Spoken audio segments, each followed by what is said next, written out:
По 16-ти пат утре семејствата на починатите ќе маршираат за ангелите во Кочани. Маршот започнува точно во 18 часот и 5 минути од градскиот парк и ќе помине низ важни точки во градот, вклучувајќи ги трговскиот центар, општинската зграда, полицијата и ќе заврши пред судот и јавното обвинителство во Кочани. Целта на маршот е една – правда. Семејствата на загинатите кои што од самата трагедија се борат за одговорност, бараат одговори од надлежните институции и напредок во истрагата.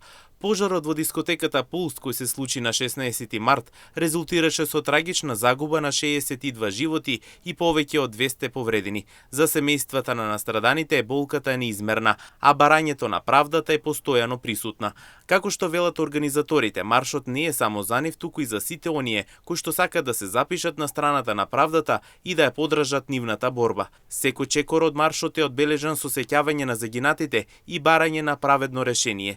За секој кој што сака да се приклучи, маршот започнува точно во 18 часот и 5 минути и ќе се движи низ централните делови на Кочани. Организаторите апелираат на достојно учество, нагласувајќи дека се работи за личен и емотивен настан за тие кои изгубиле својата драга личност во трагедијата.